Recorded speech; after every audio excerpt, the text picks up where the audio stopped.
See that? You know what? So, it's Freestyle Friday. What? We done made it to Friday, y'all. Yes, y'all. TGIF. Yeah, thank God it's Friday. Yeah, we at the end of the week, powered up, going into the next week. This weekend is looking to be big. Ooh, okay, y'all already know it's First Friday, right? Ooh, what happens on First Friday? He say. She say. Ooh, start your weekend off right. Yeah, let's kick it off with some great conversation. Yes, that urban drinkery. Yes. What time y'all starting? 7. We're gonna be there. Meet me there. Yes. No, beat me there. Yeah, beat me there. I'd rather for you to beat me there. Don't meet me there. But if you gotta meet me there, I ain't gonna be mad either. That's real. Pull up. I mean, regardless, you can meet me there. You can be late, beat me there. However, just be there. Yes. Sometimes show up.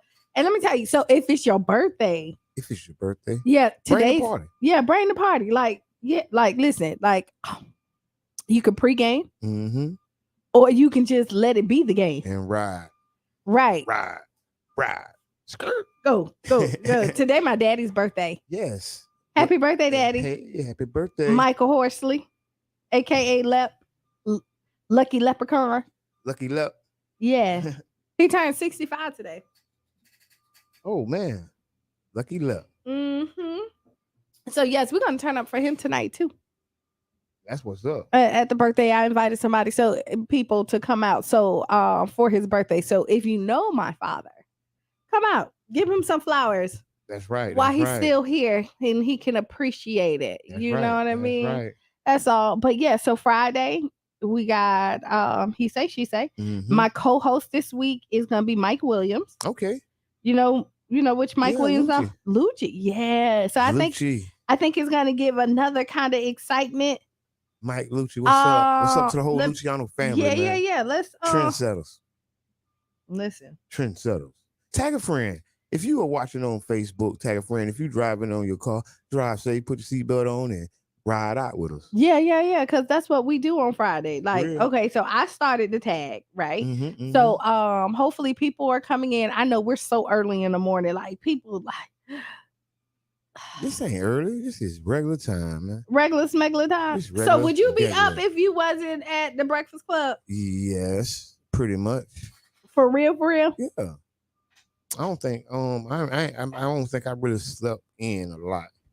I come back in and get my sleep later. You don't know. Early bird, man. Early bird get the run, but you be sleep. So you work through the night and then we sleep during these hours most of the time. Or I work straight through these hours.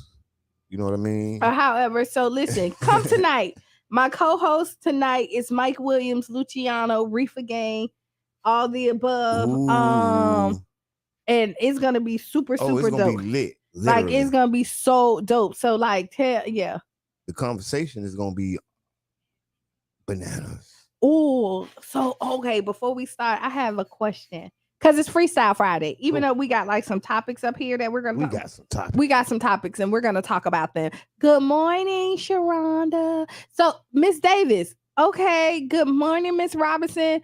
Miss Davis. Your birthday was just the other day, so happy birthday to you. It's a happy belated birthday. Yeah, it don't matter. You just chill. Happy belated birthday. Some people celebrate their birthdays all month.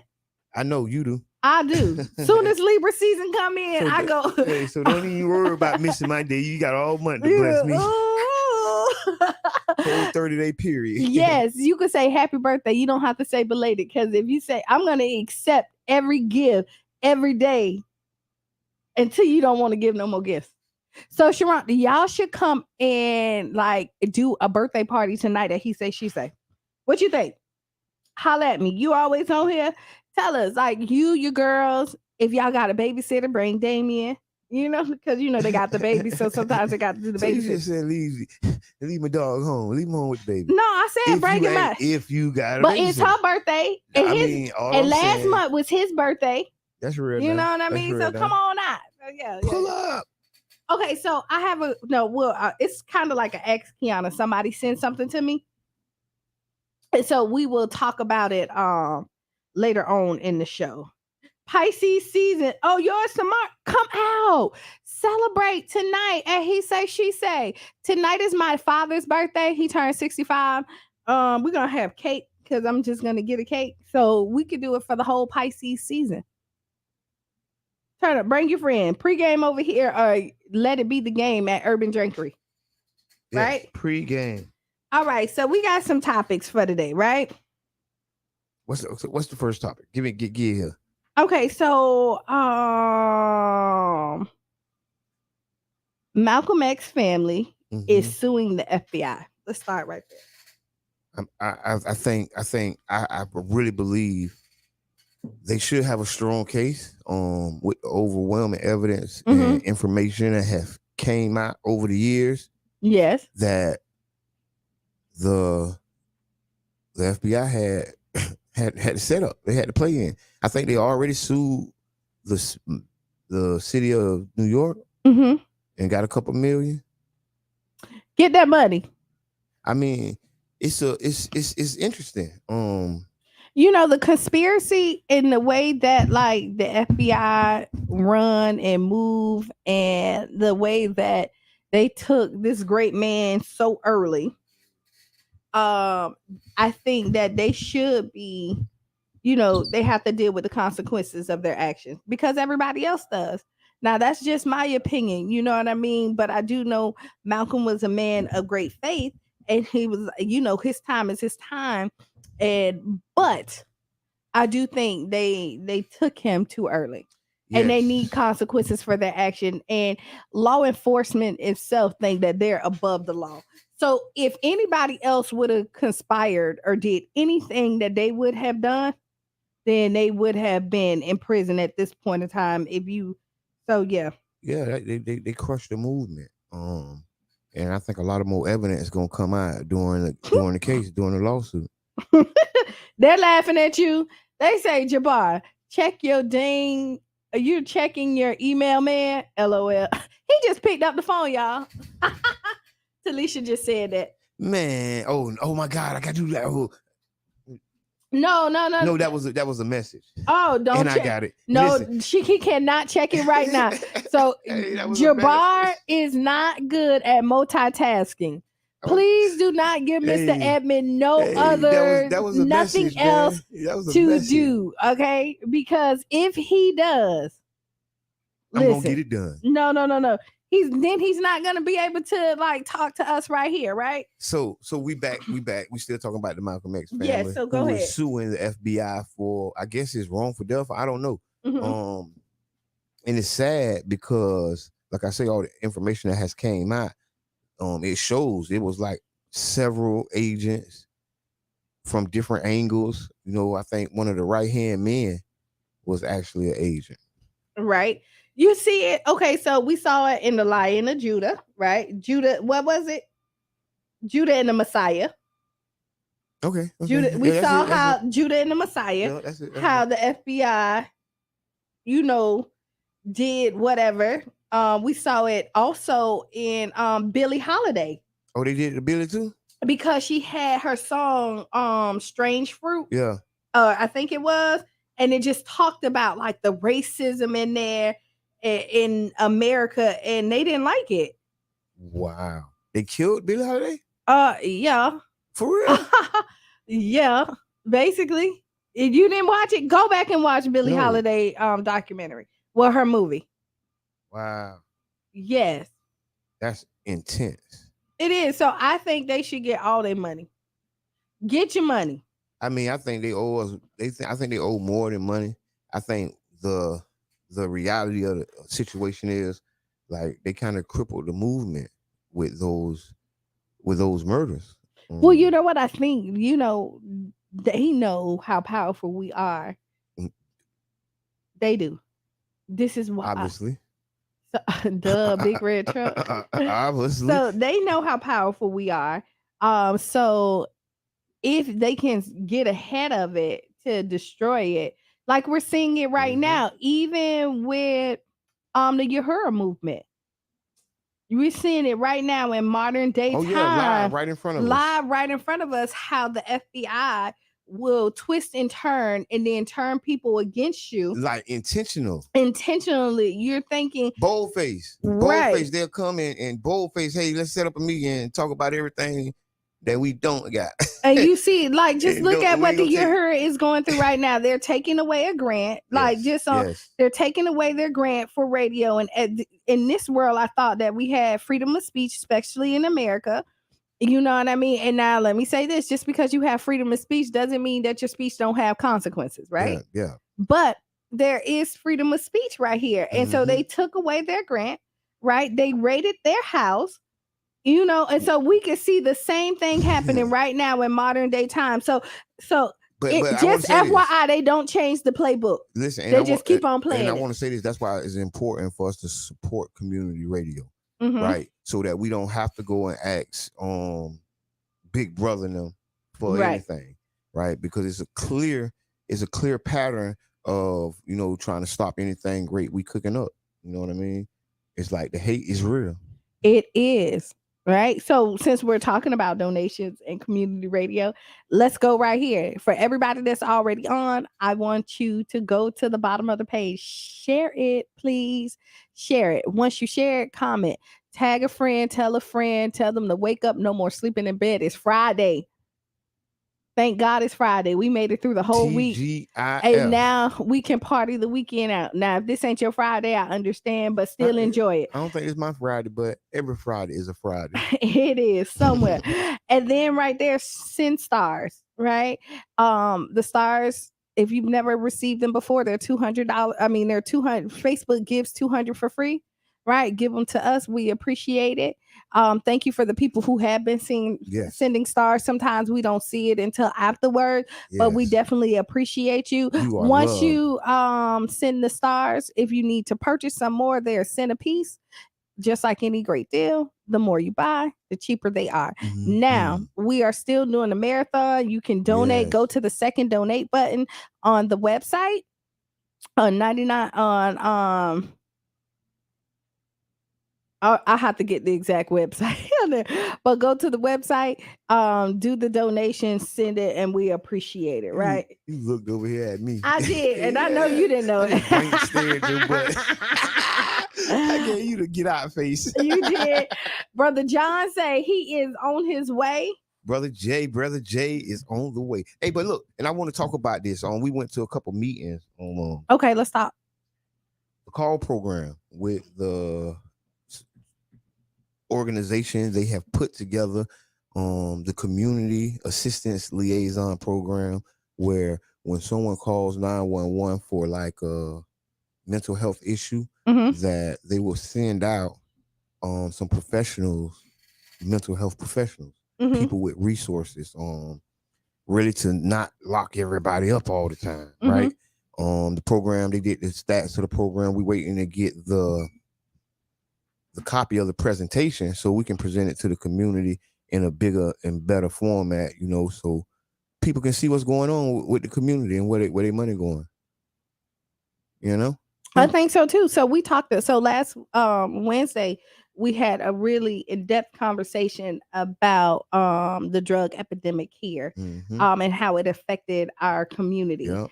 And so a lot of people get locked up when they really need treatment. Yes. Yes. And then we also know that people are getting locked up who have mental health issues when they really need help. Yeah. And so the fact that people are looking into it, and now we're changing the narrative of what it looks like, because the first solution is send them to jail.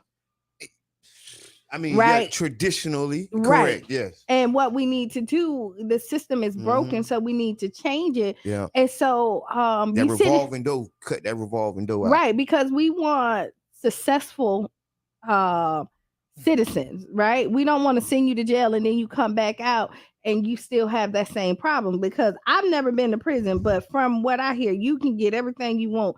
Just like the prison is just like the streets almost. I would say this. But you talk, because that I go. That's why I say this. It's just like anything, anywhere. Where your attention go, that's where your energy goes. So if that's what you into, that's what you're gonna get into. You get what I'm saying? That is true. If So that's you what know you how. into, that's what you're gonna get So into. that's like real life. So like you've ever seen people that like you That's ever seen real. people who like trying to save somebody from drugs and they or from the streets, you'll hear the parents like, oh no, I'm taking them out of this neighborhood. I'm gonna move and go somewhere else. And then you move them into a better neighborhood somewhere else and thinking you're giving them a better life. But I'm gonna tell you, if that's what they're attracted to, that's exactly what they're gonna find. Like if somebody on drugs, right? They're gonna. I don't care what you can That's take them that's to what you're another. attracted to. That's what you're gonna So find. listen, I let me. love that. No, you really is. So you can That's take right. some. Let's say you go from St. Pete. You know everybody in St. Pete. And you're like, okay, I'm finna move them to Wyoming because I want to. Believe me, the crackhead gonna find the other crackhead. They like. I don't know. It's like some kind of signal that come out. You're Listen, gonna find the people who do what you I do. just been say because the gangster gonna find a gangster, a Right. square gonna find the squares. Right. You know what It's I mean? all gonna be like that. You know, the So lovers gonna find love. and I ain't mean to say it like that, I'm just but saying, that's and the true. haters gonna find hate. But they laughing because I said the Listen, crackhead. I know you got me with that. That's why the lovers gonna find love though too. Yeah. So it's like if you it's your perspective, if your reality. The haters find haters. Right. Wherever they go, they If find each other. Right. It's so true. Like you ever people who full of drama find the drama because they like it. If you don't want drama in your life, you don't put it in your life. Yes, but back to the call program.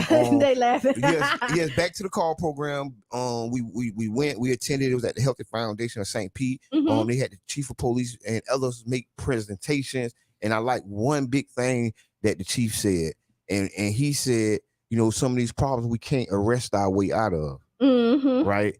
And that was a big moment because for me, that's what we got to get like a lot of our representatives to understand. A lot of these problems we just can't lock people up and send them to jail about, right? That ain't getting us out the problem. It's actually making a bigger problem. So finding like restorative practices and other ways to engage people when they having an issue, and it might not be somebody with a gun on their hip. Right. It might be somebody with a clipboard and resources and a flyer with a pamphlet. Hey, you might need to go call them.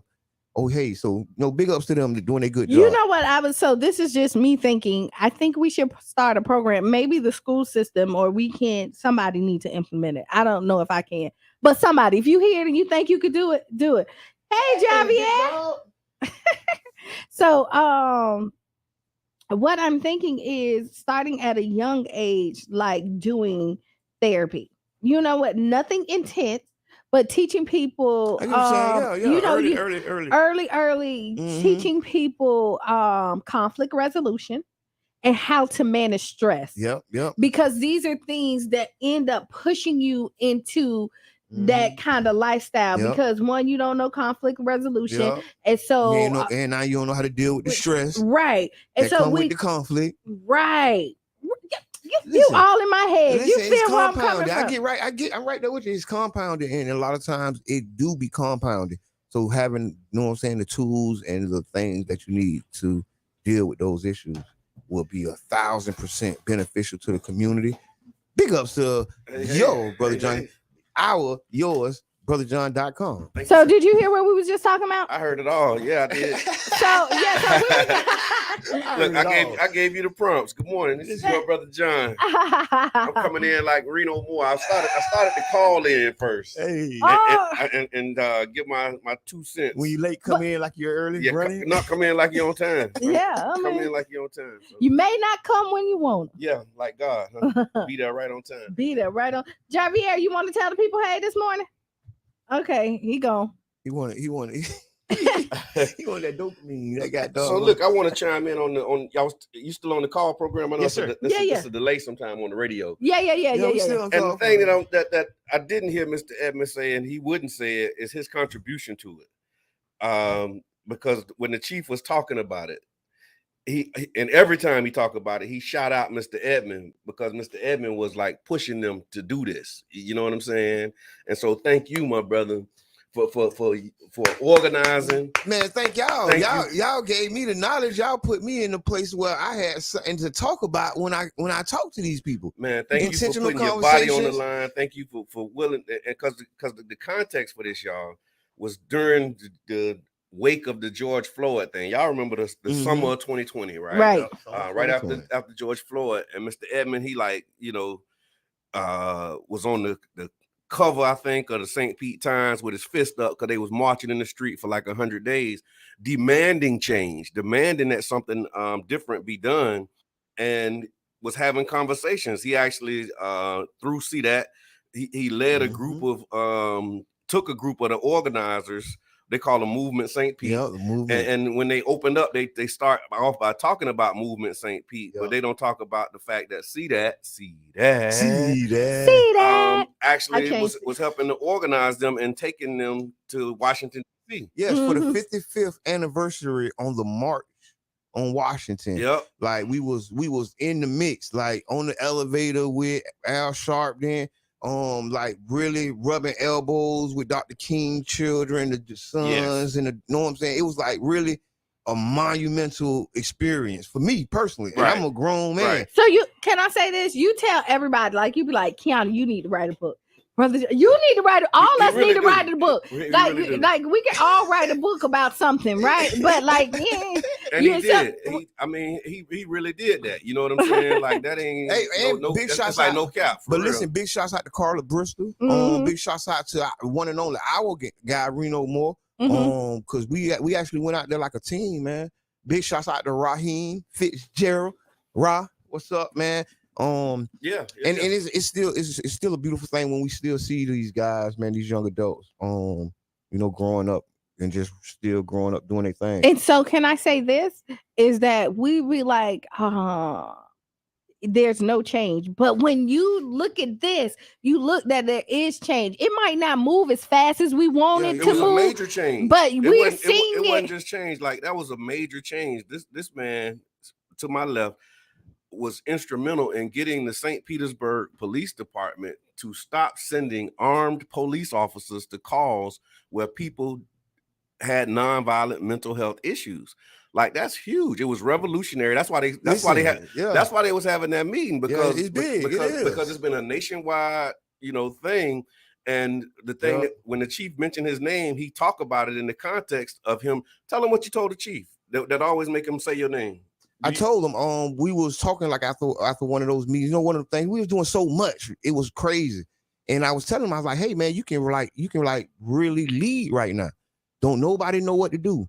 Everybody dealing with this. This is an issue all over America. People marching in the streets. We did like 200 days. Yeah. You know what I mean? And you can lead right now. You can really be, and just like honest to God, it's a blessing. And right now, Chief is going on like tours, showing other police departments to go to like another meeting nationally to talk about the program that Jabbar was like in. And y'all know how. If y'all ever know, you know how you get.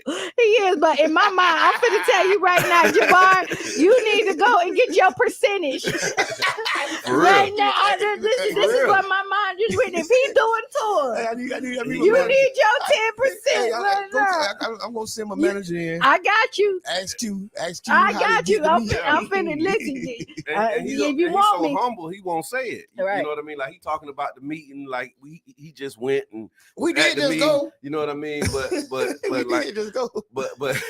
But nah, man, I gotta give you your flowers, you, man. Bro. I appreciate it, bro. I really do. I really do, dog. Because that was a difficult time. Oh yeah, that was tough. You know that was tough. Yeah, I got all my gray hair during that time. I wish Reno was here. I had no gray hair before George Floyd. I mean, very little. And he was so passionate, and he was so into like the marches and that movement. Yeah, and so let me tell you my movement St. Pete story. So the first day they marched, the very first march that they had, right, at the police station, I went down there. And when I went there, like they was really on it. You know what I mean? Like, revolutionary. Yeah, it was on. Cussing out the police and all of that. And I'm like, okay, it's cool. But I'm like, man, I ain't really got too much more of this in me. The next day, they was like, okay, we marching every day.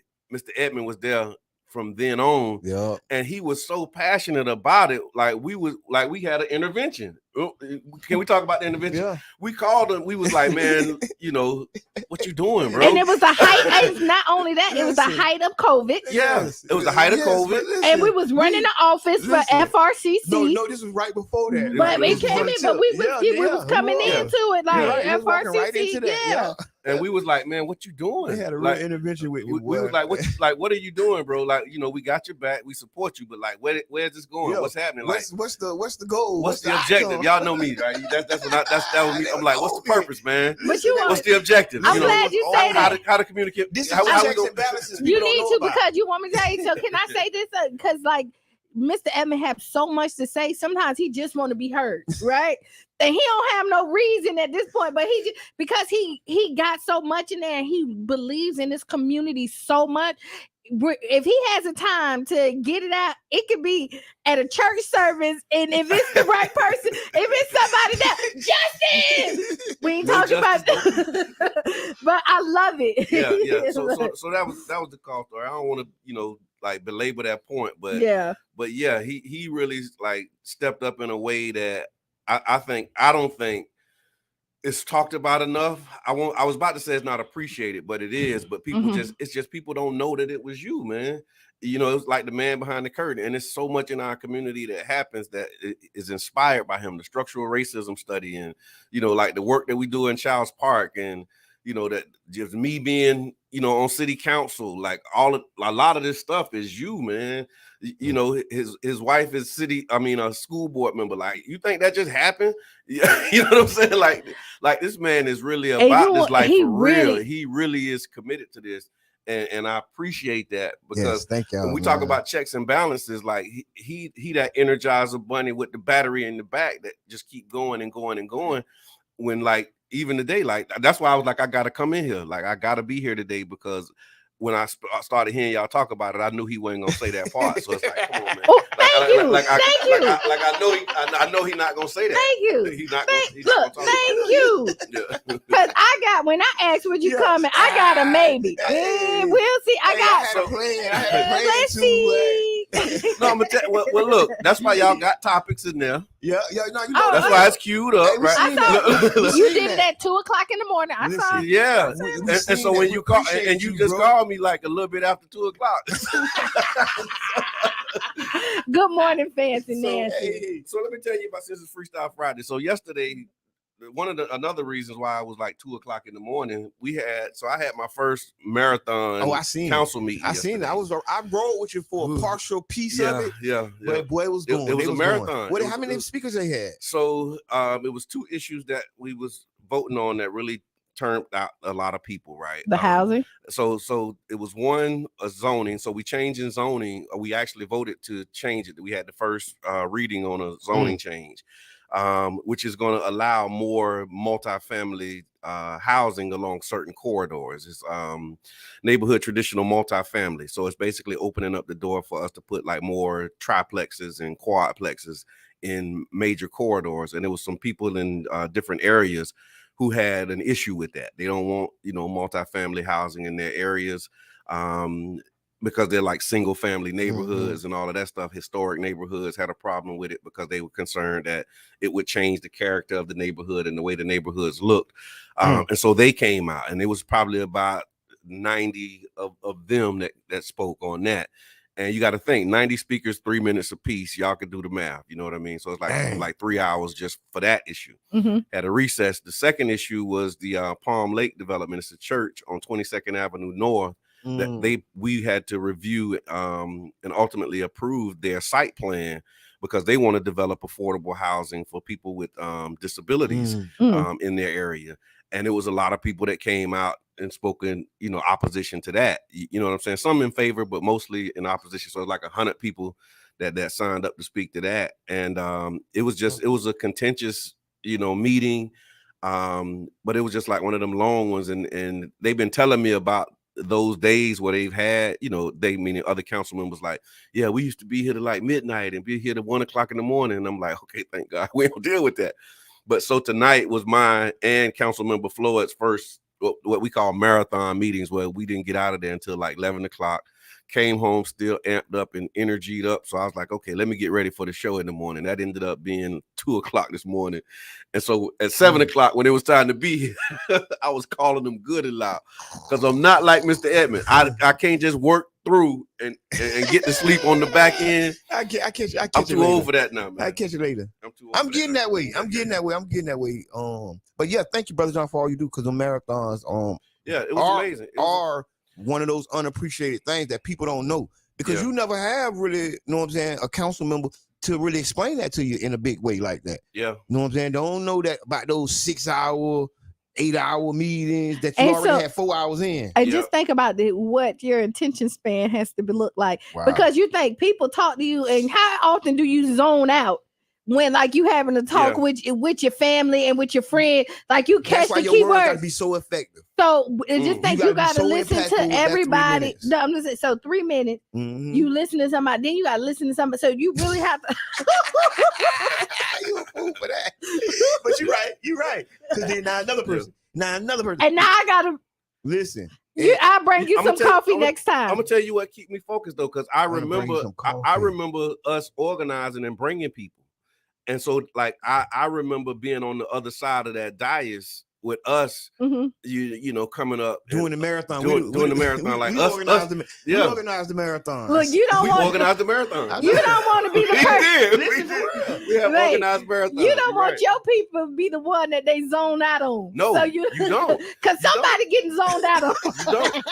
And shout out to the chair, Madam Chair Gabbard. Handling it. I seen that. She was handling it, and here's the thing, like we only have to, quote unquote, allow 30 minutes for public comment. So we don't have to like. Oh, no, you don't. Because we went through that when we did the MLK put it on record.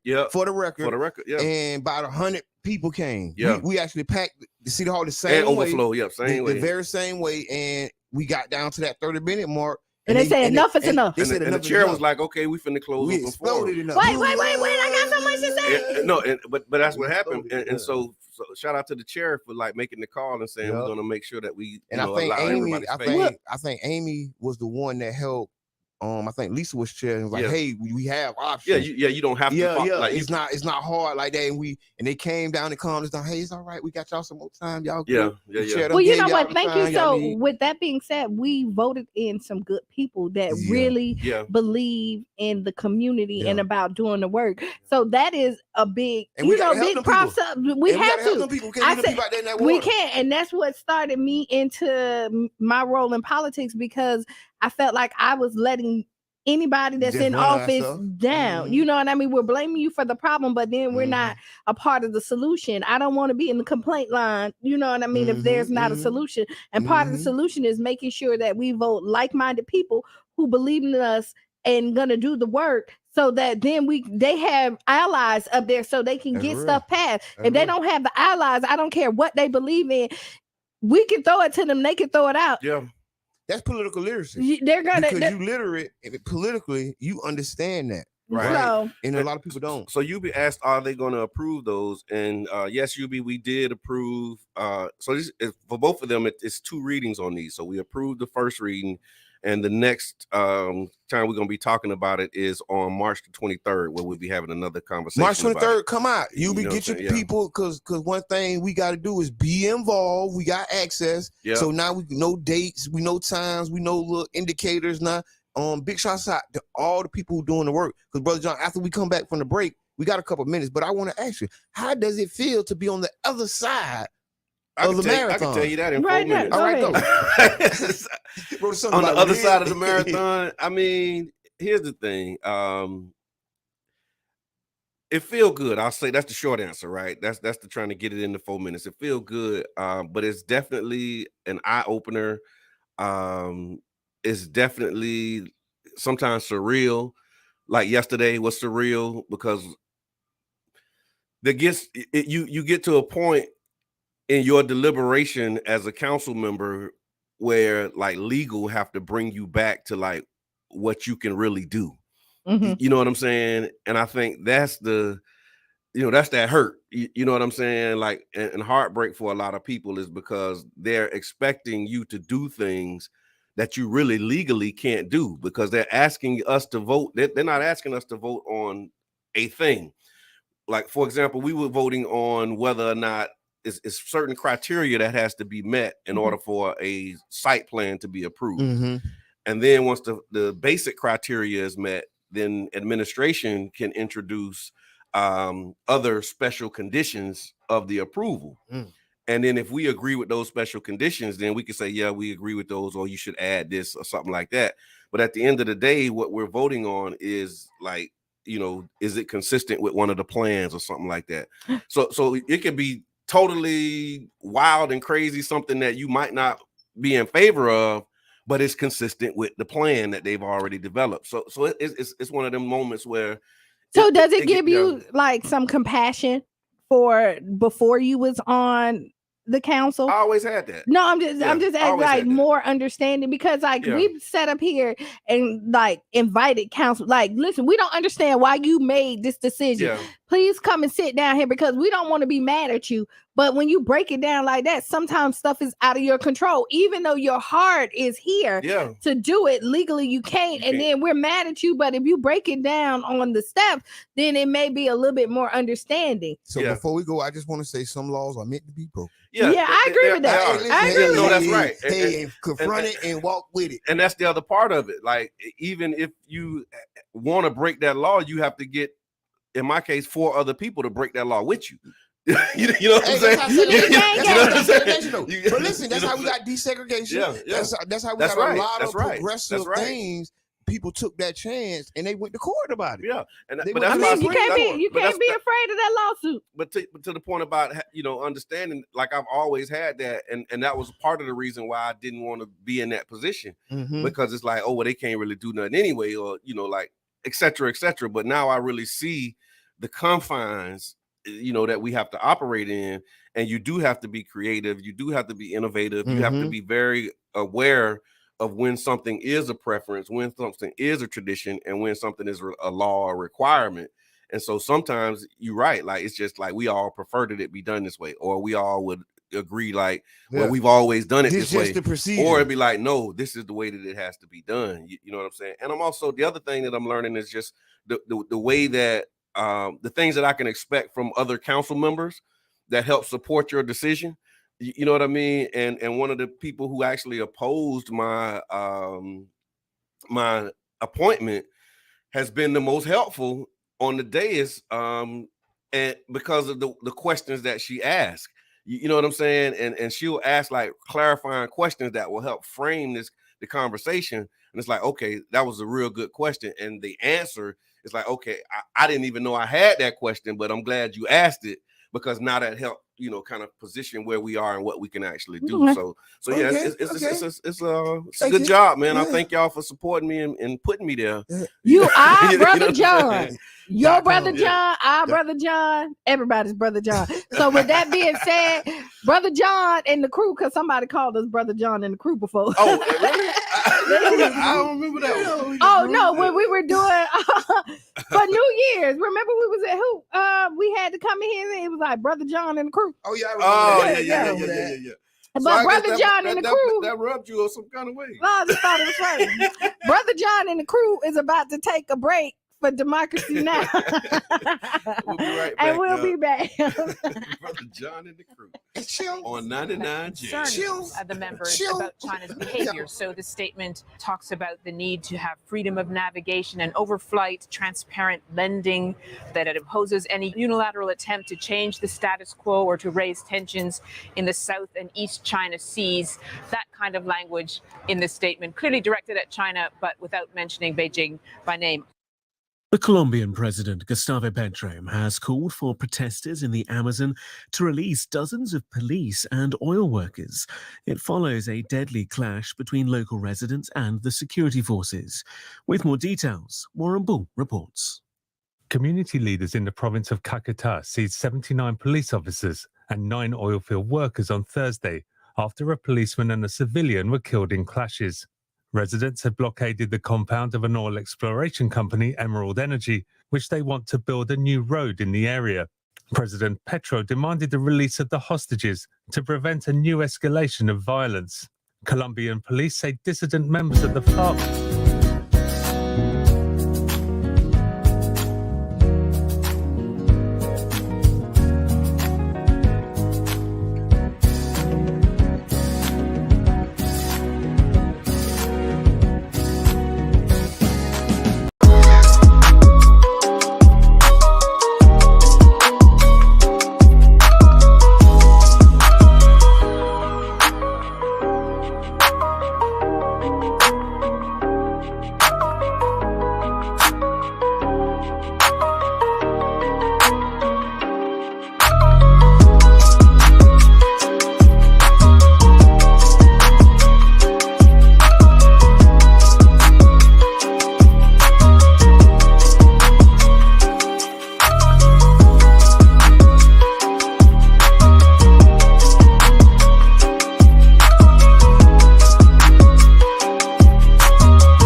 over as he embarked on a four-nation tour of the continent. Last week, Macron pledged to reduce France's military role in Africa after recent withdrawals from Mali and Burkina Faso. France's efforts to stem attacks from Islamist insurgents in the Sahel have largely failed. But Macron said France intends to maintain a presence in its former colonies with a reduced footprint amidst Western concerns of growing ties with Russia and China. In the Democratic Republic of Congo, a former Belgian colony, protesters gathered outside the French embassy in Kinshasa this week. They condemned Macron's visit and demanded France pressure Rwandan President Paul Kagame to stop supporting M23 rebels in the DRC. France finances terrorist groups here in Africa, in several African states, in the Congo. So recently, Mr. Macron came to placate us, the Congolese, but the Congolese people are not duped. Never did he point a finger at Mr. Kagame. At no point did he condemn Mr. Kagame. Here in the United States, Walgreens says it will not dispense abortion pills in some states where the procedure remains legal after receiving pressure and threats from Republican lawmakers. Yeah.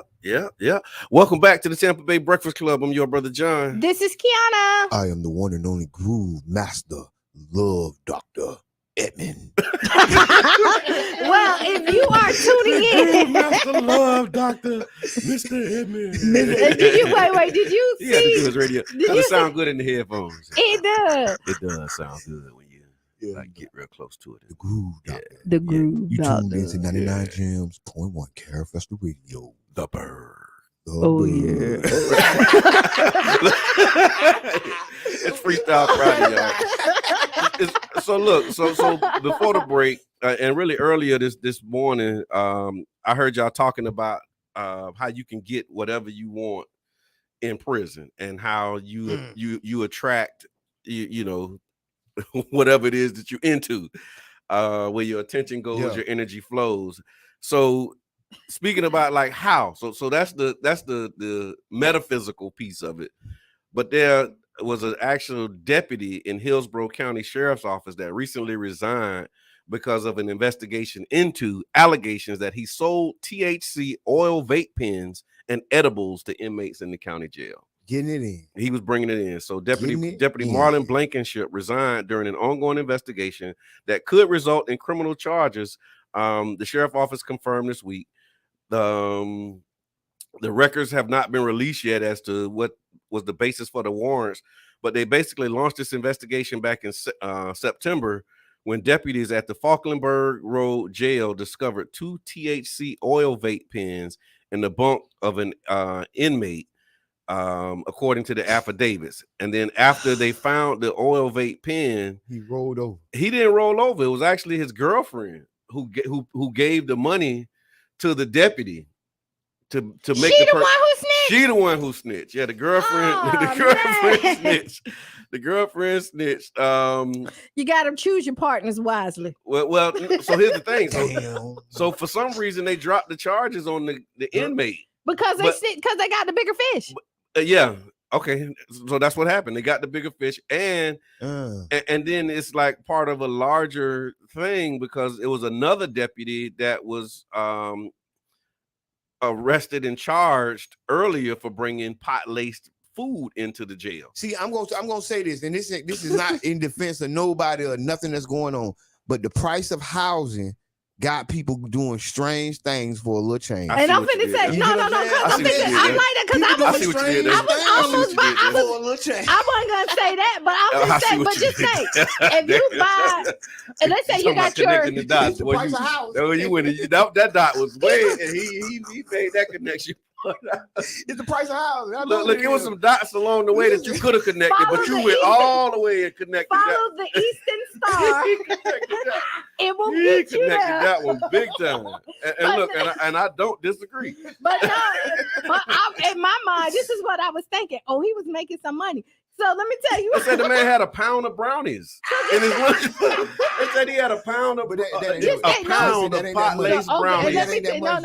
Because when you cook food, that's a pound when it come out the pot. He had a pound in his lunchbox. They said he had a pound of brownies in his lunchbox that he had packaged and ready for distribution to the inmates. So y'all know I'm a baker. So here we go. Y'all know I'm a baker, right? Yeah. So let me tell you, if you do the math on this, so street value for a pound of cake is $65. Okay, got you. Everybody sell cake in the street. $65 is good. Okay. You go somewhere where you can't get cake. You charge whatever you want to charge because everybody want it. So let's think, if he got the vape pen from the medical marijuana place, right? Because let's say he has his license, and let's say it's $35 to $40. Yeah. He can charge double or triple of that because nobody else got it. And then when they get it, they're gonna charge double or triple what they did in that per hit. Yeah. Ooh. Somebody got because if you think about it like this way, so if he got a pound of brownies, got all the snacks. He not selling.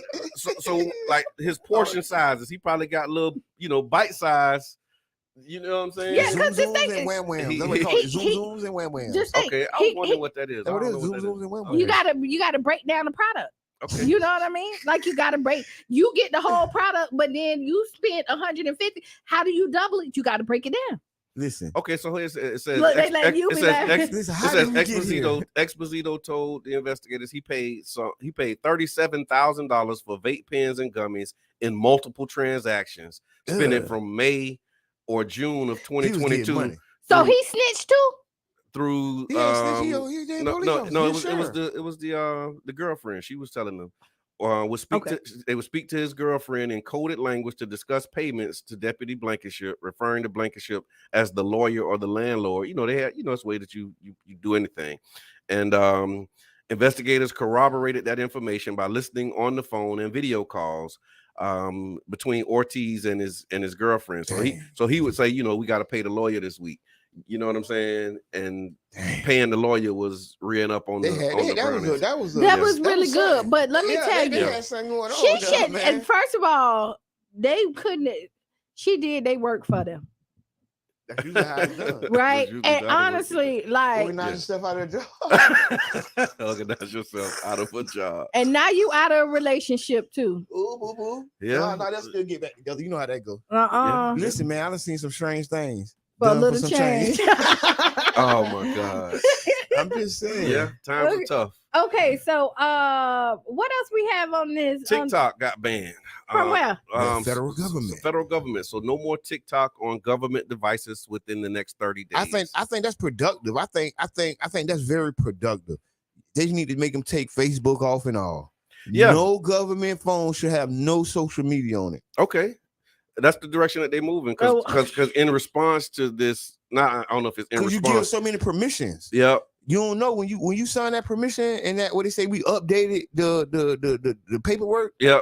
And you just go ahead. Because you're not reading the terms and the conditions, the privacy policy. That's your messages. That's your location. You give them data. access to your data, so the other side of the pancake. That's your camera. That's your microphone.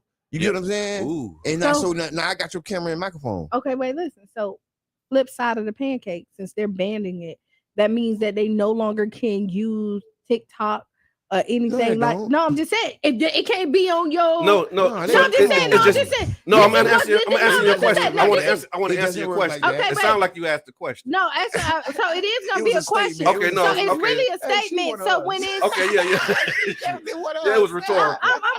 Like you were just setting it up because I was going to answer the question about you can answer it. So here we go. So now you're banning. I'm not cutting you off. No, that's fine. That's tomatoes. Tomatoes. But here you go. So if you banning it from all government phones, right? Mm-hmm. So now you're not supposed to. So how can you investigate people using their TikTok and stuff if it no longer can be on your government phones? Okay, go. Can't have both. It's a way you can do it all, right? Listen, people ain't playing. It's a way you can do it all. Yeah, it's a way to do anything, right? Listen. But I guess the idea behind it that said if passed, the proposal would allow the administration to ban not only TikTok but any software applications that threaten national security. They said the reason behind the ban is they saying is because there's a company that's TikTok is owned by a company that's connected to China. And one of the comments said it's like having that Chinese spy balloon in your pocket every day. So that balloon that was flying over that they was spying, they saying when you download that app, it's like you got multiple spy balloons in your pocket. Listen, this is they've been known that this company was owned by these people, right? Yep. They've been known that the terms and conditions, and this is another thing from one of our elected officials, right? I get in the right person ear, I'm gonna put this in their ear. Like, we need protection.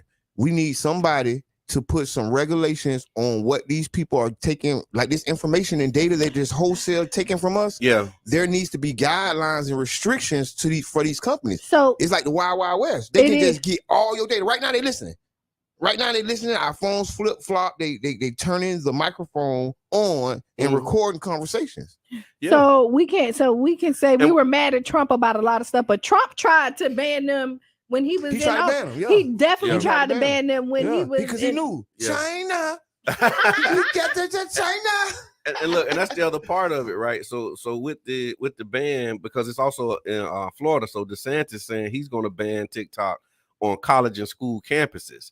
And then they actually they're gonna bug that. Yeah, he said they banning TikTok. So Floridians on their public school or university or college internet networks may no longer be able to access TikTok if the bill supported by Governor I'm finna DeSantis tell is you, passed. DeSantis don't give a Listen, because I got a couple DeSantis stories. no, DeSantis though, you know, he said like do. DeSantis doing the new bill. Also, I just saw about he wants you to identify what you was born as.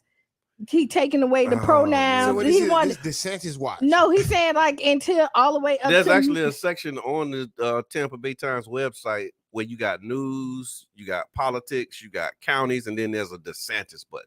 Listen, right. And DeSantis said up to he is. They keep playing. But no, keep I'm gonna tell you, keep playing. But he said all the way to the 8th grade now that you're gonna take away all of this, your pronouns, whatever you was born as. That's how we're gonna identify you from elementary all the way to 8th grade. So that's going to be the uphill challenge that opponents of the governor is going to have, because we talk about it, but people support that. Like people of all races, creeds, and colors, all demographics support that. And I can see, and I can see why. Who support that. You got fathers who support that. Yeah, like everywhere. And some people gonna go out and vote on those issues. And I think that's what the bigger picture is for him and these laws that he's passing. People gonna vote for him. It's clear that he's going to be running for president. Yeah, and there's a certain demographic that he's targeting.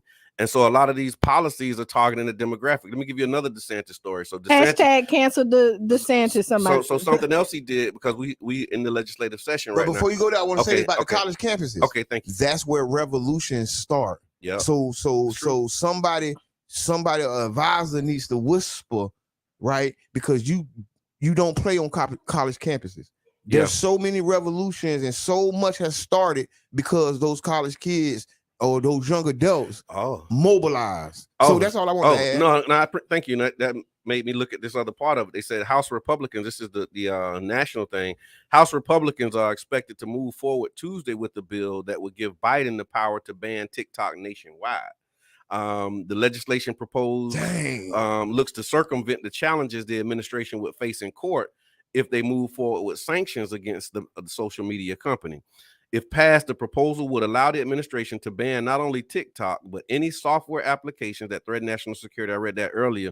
They said the chairman of the House Foreign Relations Committee has been a critic of the app, saying that it's been used by the Chinese Communist Party to manipulate and monitor its users while it gobbles up Americans' data and uses it for their malicious activities. So how do y'all feel about it? I don't have TikTok on my phone. I think I got it. I don't know about I don't know how I feel about it. I can see where they're coming from with it, but it's like, here's the thing: where does it end? Because once you open the door for things like this and start doing stuff like this, and you can ban, products by companies. They already do that. So I mean, you're talking about the slippery slope. That's the slippery slope. Yeah, the slippery slope. Yeah, it's a slippery slope, and I think it needs to be. We just need to pay attention to it. But brother, okay, so here we go.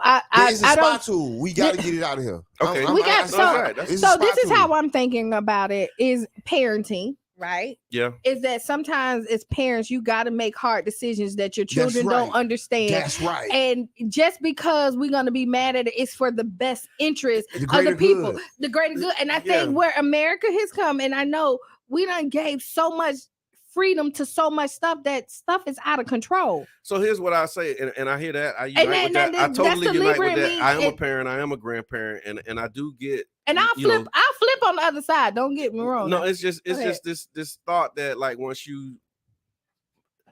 because it's like we already, how can I say it? So TikTok is one company, but like data analytics, I think what was it? Facebook got jammed up for doing the same thing. Yeah. A while back, selling the data.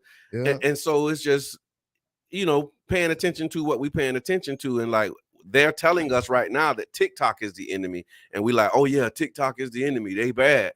But then next week they're gonna tell us that Black Enough is the enemy. Black Enough is you don't even know what Black Enough is. I don't. That's the social media platform that was created by Black people for Black people that we don't even indulge in and use. I think Dr. Boyce Watkins created that platform, and so when they say Black Enough is now the enemy and they want to ban black, or if the Black Revolutionary Party or whoever that is starts a social media app, now they're saying, okay, so we're gonna ban the revolutionary, app because they won't. You know what I mean? Because I hear you. I hear you, but here we go. So let's say Facebook, they did it and then they made them stop, right? Yeah. No, they didn't stop. No. They made. They sued them, didn't they? They sued them, and then what's the name came out there and said, "Hey, we're not doing this no more," or whatever the case. But this is a whole in-house problem. You can control those people in your house. You can do okay. I get what you're saying. If you my child, I might not whoop you. I'm just gonna punish you.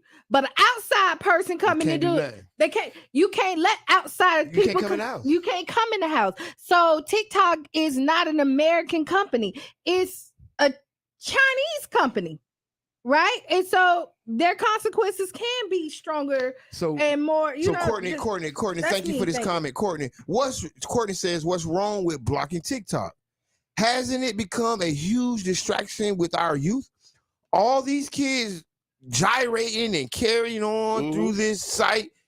Can't people get their location through this? Yep. They get their location. You're right. So I'm just asking, what's wrong with getting rid of the site? Yeah, nothing. So and that's what we're talking about, because we're worried about a slippery slope, because if the quote unquote new Black Panthers have a social site. Yeah. And then they say, oh, this is against America's safety. You know what I'm saying? Right. It's against the best interest of the country. But that's what we argue. This is an American country. I came up with a solution. Go ahead. Listen, I came up with a solution. So that's when I was talking about earlier, that's when the legislation passes that doesn't allow them to take all our data. Okay. Right? Mm-hmm. That's when you put the legislation down that say none of y'all can get these people location without explicitly consenting to their location being got by y'all. You can't tap their phone unless they explicitly say, you can tap my phone. But here's the thing. Read this one. Okay. And also, American social media isn't allowed in many countries throughout the world, including China. Yeah. Yes, they do. You're right. They banned us. And they said that, like, what you see in the algorithm in China on TikTok, like, they kids don't see kids gyrating. No, they see education. The algorithm feeds them educational and stuff that helps them grow. And then our TikTok, because you can set it to what city you in, what country you in. Okay. And that's how they found out. And then you set it to ours. It's all this stuff that's making. So how do you destroy the strongest company, the strongest country in the world? From within, right? Yeah, boom. Yeah. I see what you did. That was alley-oop. But listen, they got it. We connected the stars. They got it from America. It's propaganda. We were the masters of propaganda, and this is just the digital propaganda. This is a digital propaganda machine called TikTok. Yeah. No. So welcome to the Tampa Bay Breakfast Club Disco Night. Yeah, it's Freestyle Friday. It's still Freestyle Friday, but yeah. But we got the disco lights on.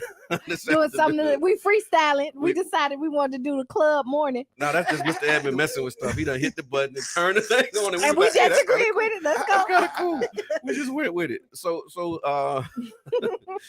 another thing that happened was, Governor DeSantis vetoed $1 million a day of service program that was actually in place. So the day of service the program. So don't you do that.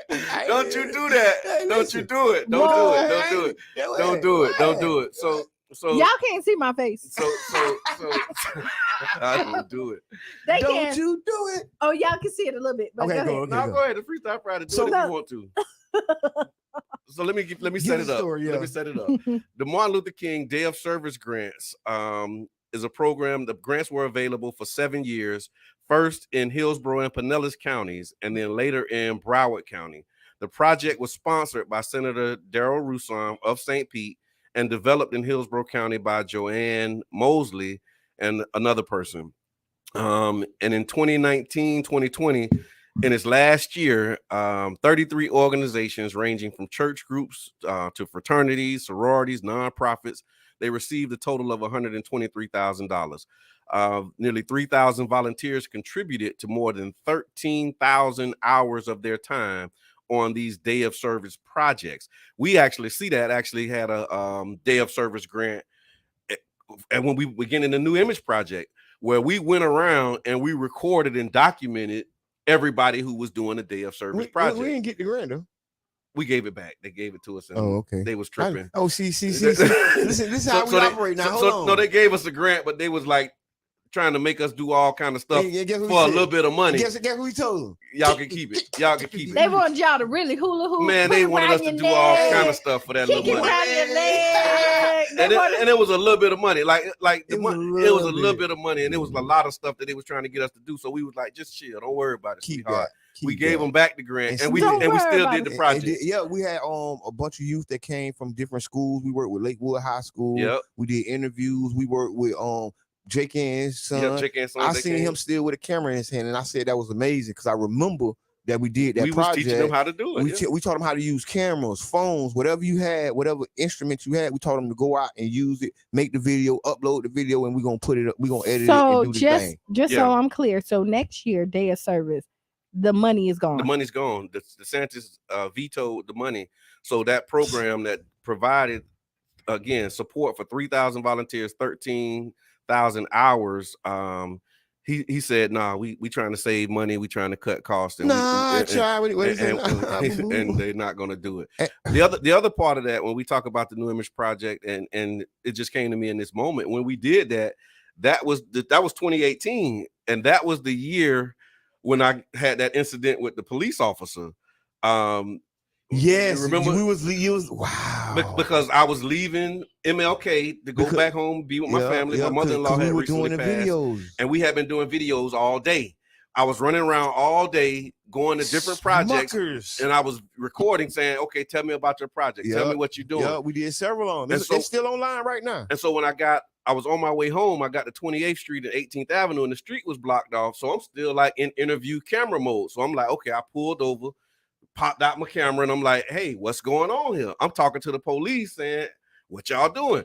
Just continuing what I had been doing all day. And he spoke with me, and I was live. Yeah, he live. He tried to snap and get. And I was like, you know, I was like, Chief, what's up? You know, this tell Chief, my name is. He was like, tell the Chief.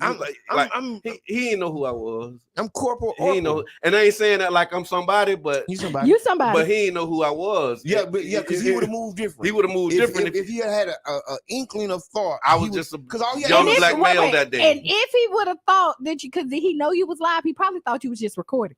I don't know what he thought, but he didn't know. But the way he was handling me was like he was trying to be aggressive, right? Yeah. Because like in a lot of the trainings, that's how they, come on, move. And you know my posture, you know my demeanor, like, right? Like my posture is like I'm just asking you, like, why is this road blocked off? All he had to do is say, hey, this is going on, this is the operation going on, and Brother John would have just happily left. I know this guy. Yeah, listen, I know this guy. No, he would have. If he would have just I still left. I wasn't happy, but I still left. If he would have came correct, and if he would have been just a little more hospitable, you know what I'm saying? Sure, because it's hospitality thing. Yeah, if he would have been a little more hospitable. You would have stopped your camera and said, "Oh yeah, they say this is an operation going on by MLK, y'all. It ain't nothing." And you would have told the people how to avoid it. Yeah. And so, but that led to like the For the Record. That kicked off the structural racism study. For the Record was the response to that because we like we got to do something. So it was probably I was in my feelings. Listen, it was part of his thing. We couldn't just be mad, and we had to do something. So you know what? We're gonna put it on record. Everybody got something to say. Yep. Boom. Okay. Meet me at City Hall that Thursday. Meet me at City Hall. I don't know if he made the flyer. I made the flyer. I think you made the flyer. I think you gave me go. I made the Facebook post. I was like, because I'm sitting. When I got back home, I started getting calls because I stayed live. Yep. And as I was driving, and I'm driving live, and that's when it really dawned on me because literally my focus was I'm trying to get home. I'm really just. But so when I get to 18, and I got to turn around, then I'm going down Fairfield, and I'm looking. I'm like, it's police everywhere. And this is crazy. They didn't know that you were your Brother John. Yeah. So when people when people saw you being attacked, they Brother John. And that's how they responded. You're right down the message. That's how they responded. Wait, hold on. Yeah.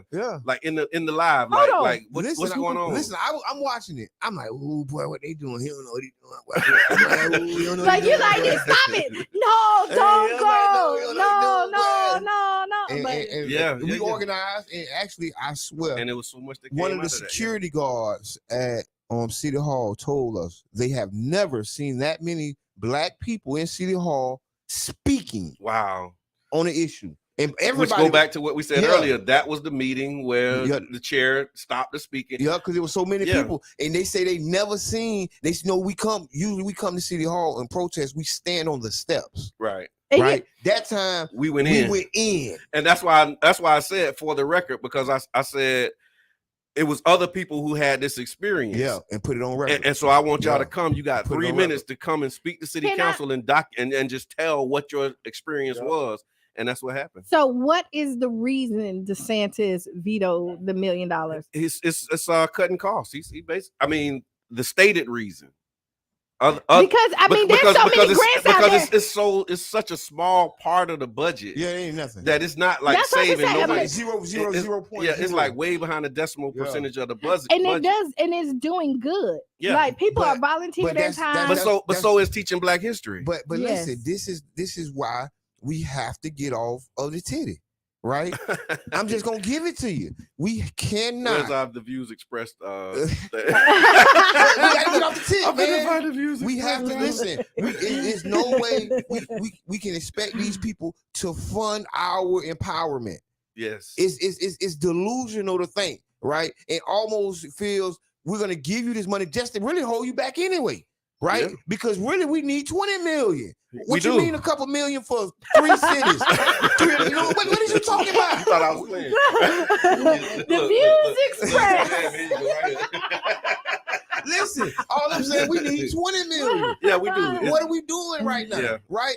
This little peanuts, you know what? We write a letter and say, thank you, keep it. Right. We can go get our own money. That's when we organize. That's when we come together. Right, that's when we call Kellogg. That's when we call Amazon. Yeah, and that's why we get these professional people who do this, right, and organize. Because, like I said, like that was the tip of the iceberg. It was great. It did a lot of great things. Yeah. But see, you've seen it in everything DeSantis do because he's coming for us. No, he's definitely because remember now they're saying he was when we was restoring the rights, right? Yes. And then he's gonna tell people how much they can donate to causes. Yeah. Remember, he was trying to say, like, if you don't live, like, out of state donations, to support paying fees and fines. Yeah, you can't do this. They had LeBron James, and that's exactly what I'm talking about, though. So they did, my people. But they went and did, and then he tried to top. And then if you look at it, like a lot, he's doing that where like a lot of outside companies cannot come and set up. But there's workarounds. That's a falsity because those outside people campaign contributing. Yeah, them outside people can't. They donating to their campaigns. When you do it, it's okay, but when I do it, it's a problem. That's why. That's why I really think we have to, as I say, not as I do. We have to mount up. We have to mount up actions, right? Because if we just sit back and be mad all the time, we ain't gonna get nothing done. Big shouts out to Reno Moore, man. We are not in the complaint line, right? We in the action line. And Reno did hop on this morning. He said, "Good morning, peeps." Listen, we are in the action line. It moves faster, right? That complaint line around the corner, right? The complaint line is around the corner. They said, okay. So comment. Stop watching TV and just listen to the Tampa Bay Breakfast Club. Thank you, Domino. I appreciate that. Right now. Appreciate that. So listen. If you got a smart TV. So, like, if you like what we're doing, make sure y'all show up tonight to He Say, She Say. Yes, Urban Drinkery was starting at 7 p.m. to 11. Yes, we have great dialogue. 9th Avenue and 22nd Street South. So another thing here, real quick, and then we can get into Ask Kiana. Let's roll it. So, but after our conversation, I think Monday, we was talking about the permitless carry, and I really it just kind of disturbed me, and so I like double clicked on it. And so when I looked at it, it does not change who can buy a gun, but it removes the barriers associated with who with getting a permit. So when we talked about it, you still have to, cross the screening and the background checks and all of that stuff in order to be able to purchase a gun. But this thing is going to allow anybody who has a gun legally to be able to carry it. So that's the clarification. So I'm going to give it to you. The passage of House Bill 53 will allow residents and out-of-state vacationers to legally carry concealed firearms without a permit, background check, or any gun safety training. The reason that they said they don't have to have a background check is because many individuals obtain firearms from sources other than registered dealers. The only time you do the background check is when you go to a registered dealer. But if you're not dealing with a registered dealer, you bypass that. Yeah. They may buy the gun from individuals, receive them gun as shows. gifts, inherit them. In the gun shows, you can't. When you been to the gun show? You can't even get, like, if you haven't went through, because you still got to go through the initial here in the state of Florida to get your gun license. So here it says HB 543 does not require a permitless concealed firearm carrier to undergo a background check. Therefore, a considerable number of permitless concealed firearm carriers will have never undergone the background check to carry the weapon. But they did say, like, it's a lot of people that's concerned. So there's a group, Every Town for Gun Safety. They conducted an analysis saying because we was asking about this, what the impact is and what we think the impact is. They actually did a study that shows this, and they said that handgun homicide rates have risen by 11% in states that weakened their gun permit laws. A study last year by Johns Hopkins Bloomberg School of Public Health also found that police shootings had increased by 13% in 10 states that approved the same law that they're trying to pass here in Florida. And so, again, to the point about what is DeSantis doing, like, he say he support police, he say he support public safety, but him passing this bill and initiating this bill is actually going to put officers in danger, because more people will be able to carry a gun without having a permit. Is one of the training at all, which is another part of the argument. And I see you rolling your eyes, Kiana. What's your thoughts? Because when you go get your concealed, you make an appointment at the DMV. You ain't got to do that no more. What training is the DMV giving me? No, I'm saying, like, no. But you have to do, like, you do. But I'm just saying, you do. But you go to the gun range. But what I'm saying is, so, like, my wife and my daughter just did it. They just got their concealed carry permit. Go ahead. And the process for them was they had to attend the class. They had to attend the class, sit in the class. If she wasn't working, I would have her call in. They had to go to the class, sit in the class, learn the law. What is stand your ground, when you can actually use it, you know, all of the other things that come with it. And then they went and actually did some shooting. Right. And then after that, you get this thing that says, okay, yeah, you've successfully completed the requirements to do this.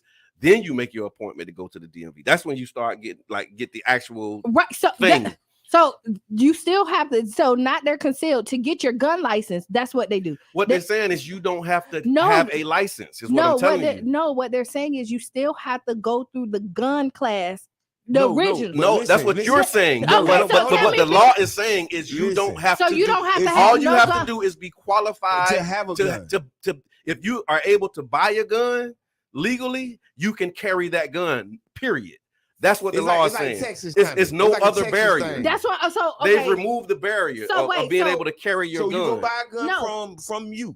I buy the gun from you. I'm 21. Yeah. I buy the strap from you and I put it on my hip. That's it. I'm done. That's it. And if I get pulled and get stopped with that gun, ain't no questions asked. Yeah, no. Okay, so if they run your background, right? Because my car got pulled, my gun was in there, right? Mm-hmm. They knew that was my register. They knew that I was a gun owner. Yeah. I didn't have my concealed weapons, but I had to go through the class. The class that your wife went through, that is the gun training class. Like, that's the permit to carry a gun. Yeah, they're not taking that away. No, they are taking that away. They're not taking. They're saying the concealed part of it. No, they don't have to go. No, that's permit. Listen, the law is called permitless. So I'm listening, but I'm also reading, Kiana. I know, and I read it. So what I read it, and I'm listening to what you read. So where you can get your permit to have a gun. So do I need to get the lawyer? Yeah, I'm telling you. Yes, we're gonna call a lawyer. Because you don't need a permit to buy a gun. But hold on, the law is express. So let's talk because what they're saying, people who are still qualified to carry guns. they can't do it. So you as long as you can buy it legally, you can tote it. Hey, Carl, how you right. doing, Carl? But like Tell us I your can buy it name. legally, but if I don't have my concealed, I'm not supposed to carry it. That's now. That's Hello? now. And That's right changing. now, and right, they're saying that you still. So what they're saying is you no longer have to go to the concealed. You ain't got to do nothing. As That's long not as, true. This ain't his Go body. ahead, Yubi. No, brother John, you missing the point. You still got to do your concealed weapon permit, and just Okay. anybody that's a federal felon, they've been making this mistake, right? Because when you're a federal felon, you can go apply and get your gun license, but legally you ain't supposed to get it, and it's the same thing like they said that you voting and you ain't supposed to vote.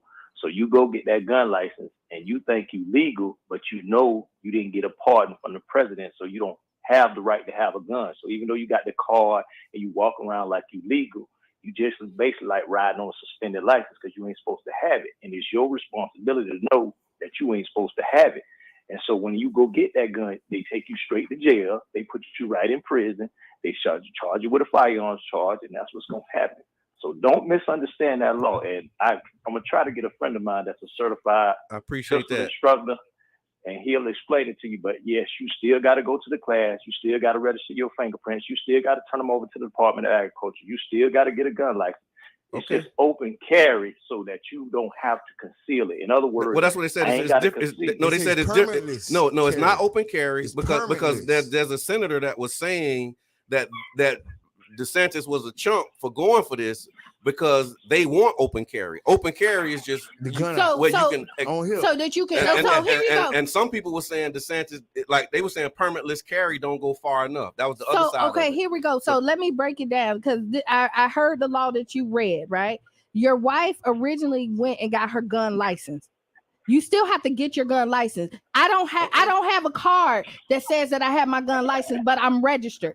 I get my card when I go to the DMV and say, hey, to get my concealed. So they're taking away that part. You still have to get your gun license. Well, look, so when you go to the gun show, what happened is if you don't have your gun license, you have to do the class, and they don't even give you your gun there until 3 days after. So check out to that weekend after. So that part is.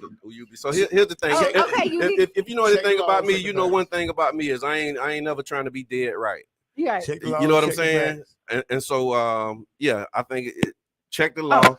I hope thank you for calling UB. If you can get that person, but somebody who do this for a living. Maybe when we ask you know what I'm Michelle, saying? Rep Rayner to come out, they can really clarify this for us because I think because we're hearing two different things. Because the way I'm hearing it, it's a big problem because it's one of those. If I'm qualified and old enough and I can do what it takes to buy a gun, I buy the gun and I'm good. That's what I'm thinking. So if that's not the case, then it's going to be a lot of people that's going to be getting jammed up with this law because they're thinking like I'm thinking. So we need to clarify what it is that they're asking us to do. Yeah. And if it is what you're saying, then cool, that's fine. And that's actually better.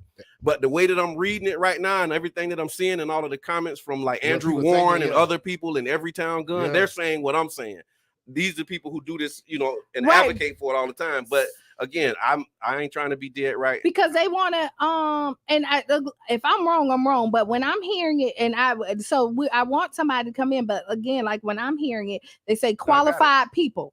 Right, you still have qualified to buy. That's what I read. So qualified to buy a gun. So to qualify to buy a gun, you have to have your gun license.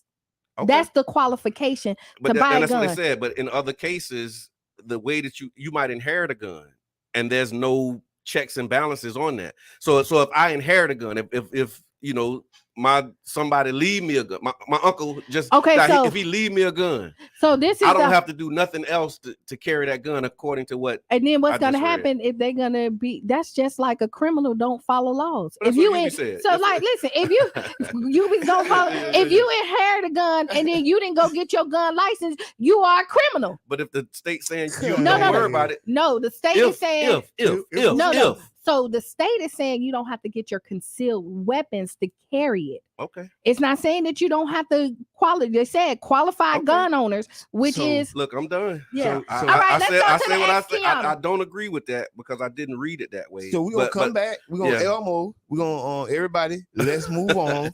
Elmo. Tickle me, Elmo. Tickle me, Elmo. So we're gonna ask. It's Kiana, a setup, but your wife says it's a setup. But that's what it is. But you still got to get your gun license. And you have to know the law. You got to know what it is because this is a proposal. This is not in effect yet.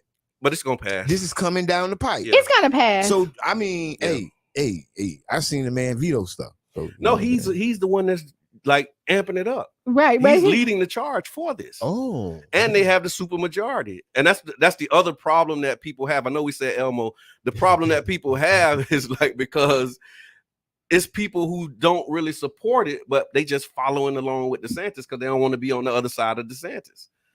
But this is they towing the party line, I guess. So yeah, I mean, what's gonna happen is lawyers, somebody come in, but you know what? How about you know what? I pay for this lawyer. I'm not gonna call them and see if I can get some because once I got my gun license, I signed up for like this law thing, right? Yeah. And so like insurance. Yeah, and insurance. So whenever So whenever you get stopped, that's a good. I need to be selling that. What? Because they get like that's a good place to do that. The prepaid legal. It's kind of prepaid legal. Yeah. And so but you only got like maybe one or two lawyers that like you can't just go for all lawyers, right? No. So it's a database of like the top lawyers that is gonna. You call them when they get in that. If you get stopped, you got your gun like you call them. Somebody's gonna pick up that phone. And you can hand them the phone. They're gonna talk on your behalf, and then they're gonna give you the law and all of this other stuff. Hey, that's wrong. We need to be. So I'm gonna call them. I'm gonna because I pay them every month. That's how I met Henry Ashwood. He used to sell prepaid legal services. So I'm gonna call them and see if somebody can over there, maybe a part of my services, call in and talk. Yeah. And they might not, but they might. So let's try it. All right. What's the Ask Kiana? Ask Kiana. So let me see. We got a couple of them here, but let me see which one. Let's go with this one. So your significant other becomes religiously devout, and they do not want their children to celebrate Christmas because of their new beliefs. How do you handle this? Okay. So, if they already celebrated it before, it's like taking candy from a child. Breathe. You said breathe. No, I ain't say nothing. He was stretching. Go ahead. Keep going. He'll just he'll do that. We've been in meetings and he'll do that. Yeah. I think I think somebody say, are they black lawyers? I think some are. Some are. You're on the phone, so I don't know exactly like who I'm talking to because it's over the phone, but there's a group of attorneys. It's a service. It's a service. Yeah, okay, so back to the question really quick. You can find another way to celebrate it. You don't have to call it Christmas to still do a celebration. Let's say you don't. So you gonna call it Kwanzaa? No. So here we go. You can call it Kwanzaa, or what you can do is like for religious purposes. Now it doesn't work with your family. Go on vacation. Ooh. Change it. Give them memories. I like that, that's you know what I mean? If it doesn't, consolation prize. Right. So if you don't want to celebrate that holiday, I don't think you should take it away from the children. You could just change the narrative of it. So you know what? We're not doing Christmas in the house, but we're doing vacation in Aspen. You know what I mean? We're going. If I don't want to do Christmas at the house, then you know what? Well, it's an extra Black History Week because we're going to Black museums. You know what I mean? Give them something else to put in that spot because then you're gonna have a void. And then as parents, you don't want your children to feel like they're missing out. So then you give them something to replace it. When you take meat out of people's life, then you give them a different kind of protein. Yeah, I get that. The best way to break a habit is to replace it with caller. Go ahead. Name. Hello. Okay, call back. I think we got to get them on. I ain't the red light yet. No. They on? Okay. Yeah, they on. Okay. Now they on. Hey, call back. I was gonna say that's a delicate situation, and one of the things that we got to do, we got to realize Christmas. This is just a man-made holiday, y'all. There's, you know what I'm saying? It's not, you know what I'm saying, the end of the world. Actually, you bringing them closer to reality. You get what I'm saying? And like you say, you can supplement it with something else. You can be creative, because I really like that go on the trip thing and make it something else. That's really dope, because honestly, you know, we have to get off the tick. That's another one of the things. That's your thing for today. Listen, that's the nipple. That's still the nipple, because there's a lot of depression and there's a lot of emotions when Christmas isn't right. You know what I'm saying? So I got a real life situation here. My wife, she said, I still got my children toys. And she did. And y'all didn't, but y'all didn't have the Christmas tree. Santa Claus. We didn't, like, our children knew ain't no Santa Claus. So that wasn't Christmas. And we didn't have a tree. That was like Xmas. We didn't have the light. we told them the truth. They knew the truth, but my wife, she still would get them toys. Like, but that's Xmas. But it wasn't like, okay, this is a Christmas thing. And what she said to me was like, I don't want them to be envious of other people because they're getting everything. You know what I'm saying? And I don't want them to be like hating or getting clowned or bullied or cracked on. Y'all ain't getting nothing for Christmas, like that kind of stuff. So I remember, like, she would get them. I mean, we ain't like have toys all wrapped up under the tree, and we didn't refuse gifts. Like my sister, may God be pleased with her. Like, she filled in and like she made sure that they always had stuff and they did stuff. Like, she was like, okay, I know that's what you're doing, but I'm gonna bring the baby. And that's what I'm saying. You don't have to. You can celebrate it without celebrating. Thank you, Dan, for the stars. We appreciate it. Man, what's up, man? But you can celebrate without celebrating. Yes, you can without making it the name. Like you celebrate without celebrating. Yeah, like, okay, you that's still like got cake and eat it too. Yep, however you want to twist it. You can go. You can. So I don't do my birthday, but if everybody bring me y'all know I do birthdays. Talking about? I do birthdays. Let me stop you right there. We have sprinkles and stars and all kinds of sound effects. I got everybody with. No, I'm not saying not me in Libra general. season, like. I got everybody doing sparkles. You got people who do birthday months. Like her birthday started when Libra season started. Yes. Like whenever that is, like that's when your birthday. You can start bringing gifts now. Yes, go ahead. I'll take them now. But what I'm saying is, you don't have to call it Christmas. You're putting so much emphasis on the name. It's the meaning that you put on it. You know what I mean? And people get stuck on the name. Like they say what Christmas started out, but a lot of times it's about family gathering. And if you're about family unity and gathering, then that should trump everything else, not the name, because we're getting stuck on the name of the holiday and not why you're doing it. And when you realize the reason for the season, there you go. The corporatization, and I think that's of part Christmas. of what have a lot of people getting away from it is because it's been so corporatized and been capital. It's like a capitalist, windfall and all of that kind of stuff. So a lot of people break away from it just because, like, just the economics of it. And it's stressful. Yeah. It's stressful when you ain't in not just the religious connotation.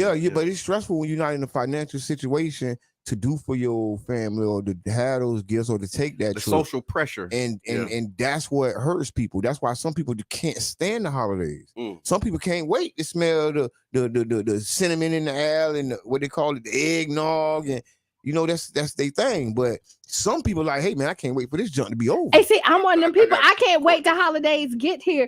Not for me to get gifts, because I rarely get gifts, but I adopt families. I want to see smiles on other people's faces and things like that, because it is the season to give and to think about other people and to bring people and to be grateful for whatever you have. If I have more that I can give, this is you know what I mean? Here we go. But go. What Courtney said. No, I was just reading you becoming when you say that side was everything. All right, so Courtney says, I didn't do a Christmas tree. My children don't even ask me what quote Santa's getting them. They know that God provides myself and others resources to get them with gifts, and they appreciate that. I cook and we enjoy family time. So that's what you were saying. Just like you don't have to do all of the rituals that go into it, but it is a great opportunity. I mean, that's like with us. I mean, we was doing like brunches and getting together. We didn't do gift exchanges and Secret Santa, but we use that time to enjoy our family, be with our family, and really, you get days off. You ain't got to go in, like, all of the stuff that come with it. So we ride the waves of the perks, and you know, while teaching our children the truth, because that's what the question was about. What was the person saying, you know, now this person don't celebrate Christmas. So you just said something. Okay. Ha. You don't want to celebrate the holidays, but you still want the perks of it. Ooh. No, I'm just saying you can. You listen. Just think. Just have your cake and eat it. I mean, just think. That's like spring break. Like I ain't gonna go to work if they give me a day off. But like you know what I mean? It's like okay, saying, look, I'm off work. My family off work. Hey, let's get together and let's all be off work together. But you still doing the family time. Absolutely. Right. So I'm just saying you're like, oh no, and not Christmas. just on Christmas. Yeah. Right. But you're saying no Christmas, but I bet you if your job give you the day off, I'm not a no Christmas person. Y'all know me good enough to know that I'm a do you person. Right. If like, look, I'll tell you the truth and I'll tell you what I'm doing. Thank y'all for the stars. We're getting a lot of stars. I give you my reality. Like I'll share with you why I don't do what I do or don't do. But then at the end of the day, it's up to you. Like you get the information, you get the knowledge. That was our position on vaccine. That's my position on gun. That's on everything. Like, look, I'll tell you what my position is. Make it make sense. Deliver my message. Say what I got to say. But then from there, you receive that. If you receive that, like, yeah, you right. You know what? I ain't gonna. If you take it that way, to God be the glory. But if you be like, man, screw that. To God be the glory. Do your thing, baby. The duty of the messenger is only to make the message plain. And you know what? I agree with that. Oh, do what's best for you. Do your research. Get your information. So you know what? It's been a great show. It is. And we have final thoughts. What is it? Thank you for waking me up this morning. God and Kiana. I'm glad I made it in, man. Looking forward to this weekend. We've been streaming a lot of community events across the bottom of the screen. And so make sure that you tap in. Like if you want to do something in the community, it's something to do. When we talk about what need to be done, it's a lot of people doing what need to be done. Link up with them. If you have an idea about something, find out if somebody's already doing that first and start working with them is what I always recommend before you go and just jump out there and start doing your own thing. It's probably somebody that's doing that already. So try and find them people, link up with them people, learn from them people, teach them people, and let's build unity in the community, man. All that good stuff. There's more that needs to be done. It needs to be said. Okay, I got a couple shout outs. Big shouts out to 22nd and Tech, man. Y'all go to their page. Like their page is all things tech, technology. Big shouts out to my sister and Talise. And Tweet. I also big shouts out to Story 727. Oh my God. Yeah. These brothers have put together amazing programs on the weekend, Lake Vista, Campbell Park. They even came to Childs Park. I seen them with Councilwoman Fig Sanders this weekend. Yeah. I just want to give a big shout out to them, man. Keep doing y'all thing, man. Y'all work ain't going unnoticed, man. Y'all making an impact. So keep that going. And finally, I want to say the State of Black St. Pete. Okay. The Urban League Young Professionals has partnered with the affiliate, the Urban League, Pinellas County Urban League, and we're gonna host a panel conversation to talk about the state of Black St. Petersburg. Right on. Right. Excited. We're gonna do it real big. I'm gonna get y'all a date and a time, so y'all just be mark your date, March 31st. Oh, okay. Oh, that's the day after the District 7 Town Hall. D7speaks.com. That's the day after LaDonna Butler birthday. Okay. All right, cool. See? What's your final thoughts? Okay, so my final thoughts, because I'm really excited about this. Get y'all kids at Albert Whittick, please. If they 16 to this 24, like I promise you, if I was in that age, I would be getting my pilot license right now. Please, please, please take this opportunity. Give your children this opportunity. It's a great opportunity. They have until March 14th to sign up for it. It's free. They're giving a grant. It's opportunities for Black and brown kids to really explore other things. We talk about giving them other opportunities. This is one of them. Don't sleep on it. Please, please, please go get your kids a pilot license. I'm excited about it. I'm trying to call everybody, be like, hey.